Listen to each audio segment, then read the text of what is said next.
नमस्कार, मैं हूं जर्नलिस्ट राजन और भी कुछ दिन पहले मैंने एक खबर दिखाई थी आजमगढ़ से कि किस तरह से अंगूठे का क्लोन बना करके या फिर यूं कहें कि आधार कार्ड से जो लोग पैसा निकालती हैं तो कैसे उनके खाते से 90,000 रुपये जो है वो विड्रॉल कर लिए गए। जबकि उन महिला का कहना था कि कभी उन्होंने कहीं आधार कार्ड से पैसे ही नहीं निकाले थे, सिर्फ एक बार उन्होंने 10,000 विड्रॉल किया था। उसके बाद लगातार उनका जो है पैसा निकाला गया और 90,000 रुपये निकल गए।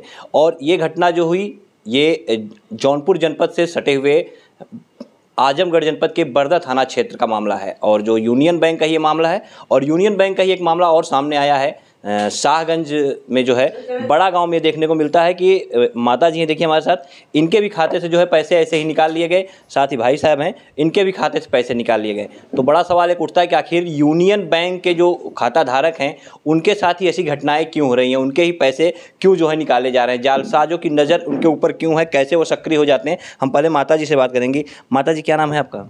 सुगरा देवी। माता जी, कितने पैसे आपके निकाले गए? 51,400। 51,400 रुपये आपके निकाल लिए गए। कैसे, कुछ बैंक वालों ने बताया आप गई थी?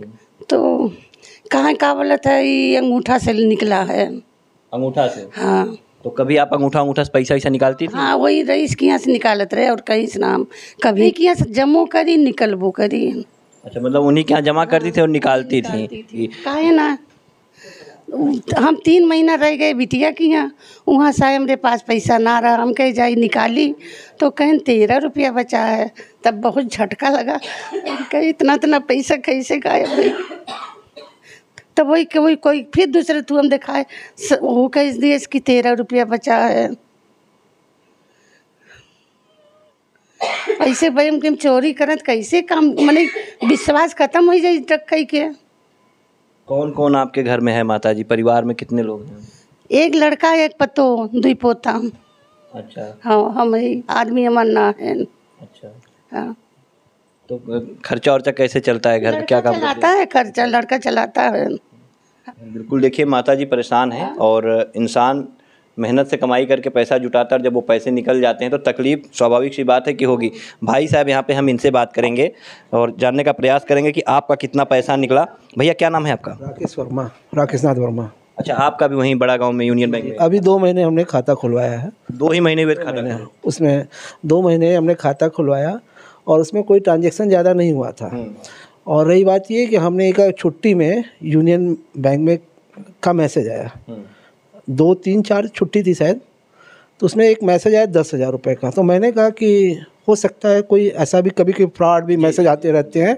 तो मैंने देखा, तो फिर इसके बाद क्या हुआ, तो मैंने रईस साइबर फ़ोन किया। मैंने कहा यार मैसेज ही का है। तो क्या ठीक है, आइएगा तो हम उसको देख लेते हैं। तो देखने के बाद उन्होंने कहा ये तो 30,000 रुपये निकले हैं। तो मैंने कहा ये कैसे हो गया? तो उन्होंने कहा कि वो भी थम्स से हुए हैं ये चीज़। अच्छा। तो हमने कहा थम्स तो हम यूज़ नहीं किए, ऑलरेडी मैं प्लाटिंग का काम करता हूँ। अच्छा जी। और रजिस्ट्री में तो हम करते रहते हैं, लेन देन होता रहता है, थम्स लगते ही रहते हैं। तो हमने सोचा कि भाई काफ़ी दूर तक हमारी निगाहें गई कि कहाँ से थम्स हो गया। तो हमको लगा कि यार ऐसा तो नहीं कोई विभाग से कोई संविदा है, प्राइवेट सेक्टर के लोग हैं यहाँ। और ऐसा तो नहीं कि क्रोम को चोरी करके बेचा जा रहा हो। मतलब आप ये कहते हैं कि मतलब जो बैंक में जो कर्मचारी हों या फिर और भी, जैसे आप रजिस्ट्री ऑफिस में जाते हैं, थम्स लगाते हैं। हमारा कहना ये है कि जो चीज़ जिस विभाग को गोपनीय तरीके से रखना चाहिए पेपर को, वो प्राइवेट सेक्टर को कैसे मिल जाते हैं जी। फाइल वो उठा रहे हैं और इसके बाद खाता वो खुलवा रहे हैं, थम्स हमसे वो लगवा रहे हैं यूनियन बैंक में।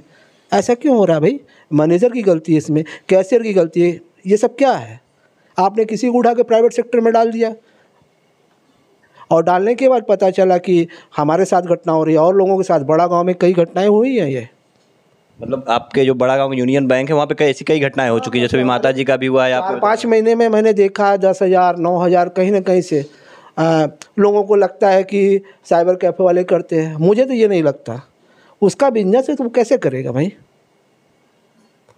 और विभाग में रजिस्ट्री ऑफिस है और आपका यूनियन बैंक है। देखिए 2 ही जगह से हो सकता है ये सब चीज़ें।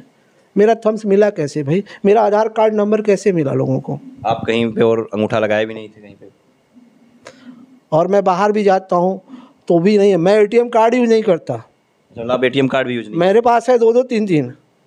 मैं 100 रुपये निकाला हूँ अच्छा। पूरे एटीएम में, इतने बड़े बिजनेस में मैं चेक आरटीजीएस ही करता हूँ।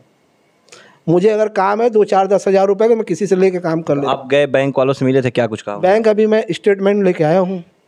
बैंक वालों ने कहा स्टेटमेंट नहीं ले, बाकी हमने साइबर क्राइम साइबर में यहाँ गया, कल गया, वहाँ एप्लीकेशन दिया और 19-30 पे कंप्लेन हमने किया था। इसके बाद फिर रिपोर्ट आई, फिर कोतवाली को हमने दिया। ये सब कार्रवाई हमने कर दिया है।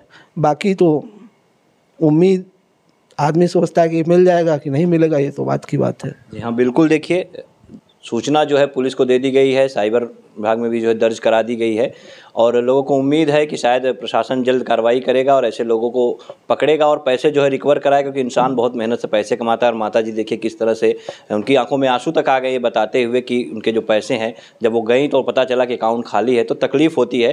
लेकिन सवाल एक अहम उठता है कि आखिर यूनियन बैंक जो है उसके ही खाता धारकों के साथ ऐसा क्यों हो रहा है? क्या वाकई में यूनियन बैंक के जो एम्प्लॉई हैं उनके ज़रिए जो है ये जो डाटा है वो इधर उधर कहीं बेचे जा रहे हैं? ऐसी कोई संलिप्तता है? पूरा मामला जो है पुलिस की जांच के बाद ही खुल के सामने आ पाएगा।